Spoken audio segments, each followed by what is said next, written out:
So, hi everybody. So, today I have such a special guest on, and I'm so excited to introduce you to her. This is Kathy Walsh. Welcome, Kathy. Thank you. So nice to be here. So nice to see you, love. And I'm so excited to interview you for a lot of reasons. And one of them is that you have a company which is called Peace Place for Kids. And Mhm. I wanted to bring you on because there's so many parents who are struggling right now. They're not used to homeschooling their kids. And we're Mm, talking about little kids. Like you work with kids that on the ages, what, like 5 till 11? Is that Like 3 to 11. 3 Yes. to 11? Oh Mhm. my God, every parent wants you in their house right now. So, I did a meditation once at the vegan festival in New York City, and there were like 8,000 people there, and all these. And I don't know how it happened, but the kids, they totally relaxed. They meditated. They were great. wow. One of the moms was like, "Can you come home with me?" So I Yeah, hear that a lot. I do hear that a lot. I can see why. And so I want to just tell everybody what you do. So well, I love what it says on your website, and knowing you, I know that you embody this, but you say that your mission is really connecting children to peace through mindfulness, movement, and meditation. And you do this through a number of ways. You have classes, peaceful parenting classes. You have magic carpet yoga. You do children's meditation. And you've also published 10 children's books. So we're going to get into all of this. And I'm particularly excited because I'm in the process of opening a movement studio at the Salt Cave. And when all this is done and we're on the other side, you're going to be teaching there. All of these things you teach, you're going to be teaching there, which I can't wait. I can't wait. And partly because I moved to New York City about 8 months ago, and I was looking for a space, and it just had to feel right. You know how that you have to walk in, and I just didn't want to just do it anywhere. And I'm so excited to be in that space because when you walk in, it's already transformational where you are. So Thank you, sweetheart. I'm glad you feel that. yeah. So let's jump right in. Tell us like what it is that you do. And parents are looking for tips. What can they do with their kids right now? I'm sure a lot of them are just lost. Yeah, it's so interesting. I love working with parents. And the first thing I want to say is that we are just going through this incredible transformation. And these children right now who are in this world already were brought in for this. Like, I feel confident that they know that this was happening. It's somewhere in their souls. Yeah. So parents can relax a little bit and really understand that these children are light beings. And that's why they came in at this time. So they're ready to go. Like, it's really just us allowing them to be the light beings that we know they are, and they're ready to usher in this new earth. I believe that they were brought here to do it. Yeah, I completely agree with you. So, I know that we believe this and we have this more spiritual view and this understanding of Yeah, this time right now. But on a practical level, like tell us, what can parents do? They yeah. need advice with these young kids that are driving them nuts. Well, okay, so there's a couple things. One is, I would say, really let go of expectations of anything being perfect. You just got to go with the flow. Okay. So understand that these children are also, this is all new to them. They're not at school, they're with you more than they normally are, probably. And they are also wondering, like, how do we navigate this, right? So I think it's an opportunity for parents to lead by example. So they can lead either through fear or through love, right? So that's the choice now. So if they decide to go through love, then you can use things like gratitude, and you can use things like love and writing sticky notes to your kids and putting them in secret places where they'll find them. You know, being grateful and actually like planting that seed of gratitude all the time. I mean, it's so easy to do. First of all, just be grateful for them. Oh, I'm so grateful that you loved doing this, playing this game with me, or I'm so grateful. Just try to like say the words a lot, and that way they will imitate you. That's how they learn, right? Yeah. So it's a great opportunity for parents to plant some really cool seeds of gratitude and love and kindness. But on the other hand, I want to say one thing. Feeling feelings is the key to having a joyful life. Why? Because if you stuff the feelings down, then you either eat carbs, you drink a lot, whatever, which is also fine sometimes, but, we don't want to create another, group of addicts going into the world. And there are a lot of people who are addicted, and mostly is about not feeling your feelings. So you can help them feel their feelings by breathing, simple breathing with them. You can just do like count to 5 and breathe out, count to 5, right? And then you can kind of look where the body is holding the feelings. And what we do with them is we do a wave. So we close our eyes and we breathe, and then we like take our arms and we do a wave, and we let the wave come over us, and we just let it kind of gently wash. It's not like a push, it's just like a gentle wash. We do it a few times until the feeling, wherever that feeling is in your body, it just starts to dissipate, and then it goes out through the feet. So it's just the wave and then out again. And then the other thing we do is we draw a balloon, and we write in color the balloon, and then we write the feelings inside. And we do this a lot with kids that are, like 10, 11, and they actually write, like, a lot of the times, scared, I'm frightened, my mother is going to die. Like, they have all these fears, like, and there's a lot of fear in the air. So you put it in the balloon, and then you close your eyes, and then you imagine the balloon drifting off. So that's a good opportunity to do something like that. Yeah, I love that. That's just good practical advice. Like my nephew, he's 8, and my sister put a gratitude wall. Yes. And so they're sticking little notes every day of what they're grateful for. And it's hilarious what he's grateful for. He said the other day he's grateful for garbage bins. Okay. I always say it's just a habit. If you get in the habit of being grateful, then it's just a habit that you carry with you your whole life. And, I just read a blog. It was so cute. A dad was saying how he was playing board games with the kids, and he was going on walks and all this stuff. And I thought, wow. So, 12 years ago, I wrote a book, Raising Peaceful Kids. And one of the things I said was play board games with your kids, but put the phone away. Like, don't even have it in the room, like shut it down.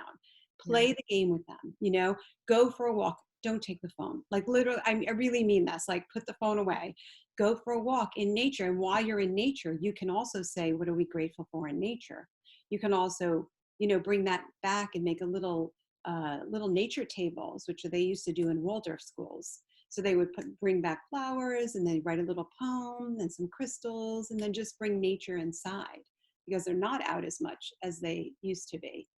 But it's also fun to do. Another fun thing, practical, is like when you watch a movie, what about watching a movie you liked as a kid? So, like, my kids grew up with Sound of Music, or, something like that, a movie that you love that you can share with them. Playing great music. I always say, make a happy playlist, dance around, dance with them, put the playlist on. So when I was little, my mom used to sing, "Oh, what a beautiful morning. Oh, what a beautiful day," to me every day.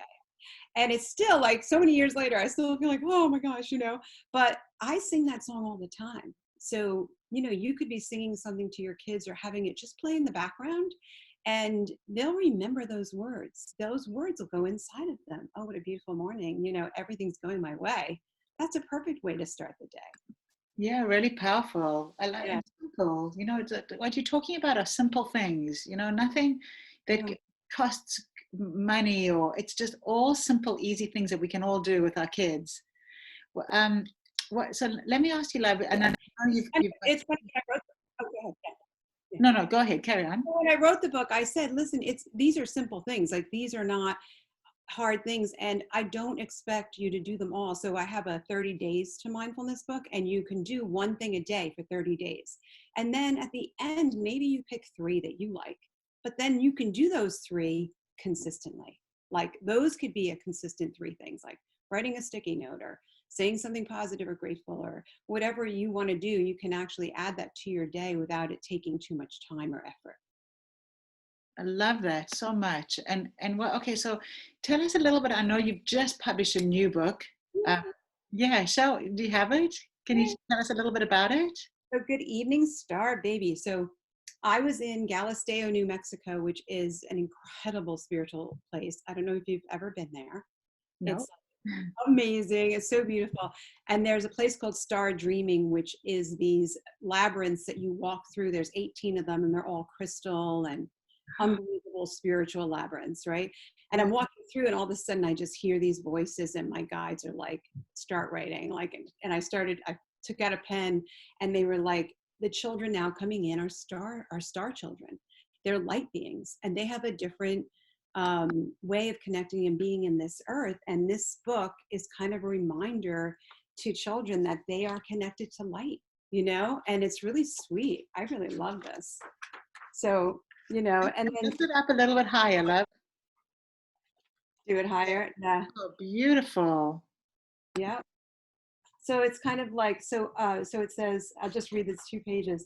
I want to go, I want to fly, I want to go up in the sky with my star flying far. So all can see that happiness is in you and me. Happiness you see shines from inside out. So I will shine as bright as can be.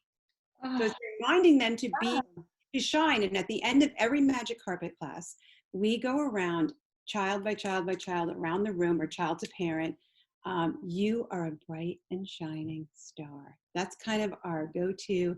We say it every class, and the child says it to the next one. And the first class I taught, there were 60 people in the room, and the parents were crying at the end. And it was just like, and then they say it back. So you're a bright and shining star. And then you say it back to your child.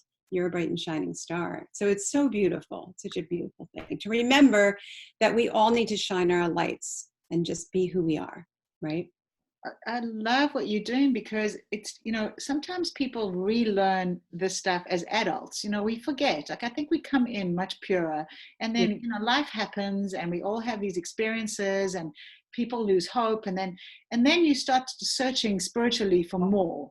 Mm-hmm. And what I love about what you're doing is you're training these young generations, and you're holding in their love and their gratitude, and you're putting these words in their head that becomes their reality, because your thoughts create your reality. So you're just continuing with that, and you're making it so normal for them. Yes. And so there's a couple of resources that I have right now that could help parents. And one is they're all free. So if you go on my Instagram or Facebook, there's links to a free meditation.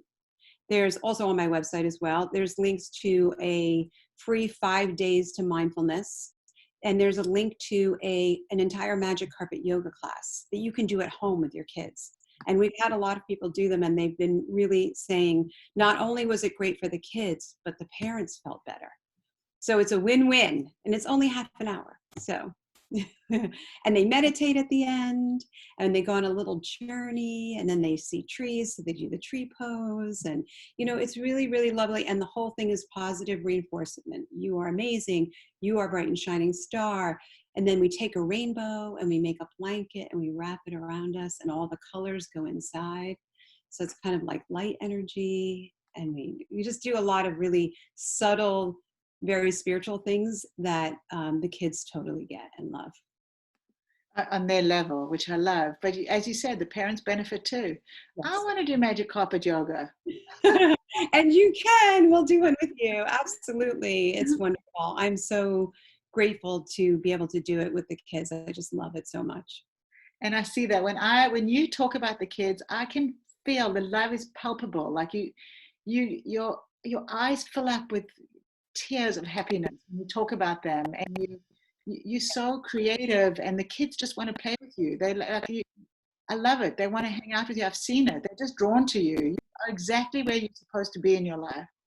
Thank you. Can I tell you one story that happened recently? Yes, please. So I created this when I couldn't find a home. Now I feel like I have it with you, but I was like, I'll do pop-ups for peace, and anyone who wants me to come in for a day, I'll go to a class or anywhere. And so I was in Santa Fe, and I went back to the school that I originally taught at when I first created the program. And it's still the same program to this day. And we were doing the class, and this was, a few months ago, not that long ago. And we go around and we say, the light in you sees the light in me, or the light in me sees the light in you. And one of the children said, the light in me is the light in you. And all around the kids were like, the light in me is the light in you. And what I realized, and the teacher was crying and I was crying, is that they don't see a difference between my light and your light. it's not my light and your light. It's our light. We're sharing the light. So I love that. They Oh, know more than we do. That's for sure. it's true. They're much more tuned in than we are. Yes. Definitely. It's amazing. And you just keep fostering that and teaching people how to do that, which is such a gift. Thank I you. am so excited for us to work together and for more and more children to experience you. But if they want to get hold of you now, Kathy, and buy one of your books, or besides taking advantage of your free resources, I will put your contact information, Yes. on the bottom of this interview. And my, yeah. What's the easiest way for them to get hold of you? Someone just emailed me. They got my email from the website, and my email's on, and my phone's everywhere. You can text me. Someone emailed me from Australia and said, I can't get your books on Amazon. Can you send them to me? So I'm so excited. So yeah, reach out to me if you have any questions or you want some advice. I'm happy to help at this time, for sure. Oh, Kathy, thank you, love. It's so important because I know parents are struggling. Yeah. They really are. I mean, you could maybe do like I don't know, like something, maybe a Zoom reading hour, or even just in like a Something live like magic. that. What I was trying to do was not be commercialize it. So I didn't want to jump on the bandwagon, but now that I feel like it's here for a while, Yeah, people need resources, and I'm definitely going to do a story hour for sure. I Absolutely. love it. Well, I will make sure that everybody knows when you're doing that from my end. And I appreciate your time so much, and just Mhm. stay safe. And thank you for being such a light for the children and for the parents. Thank you. You take care, Kathy. Bye, honey. Bye.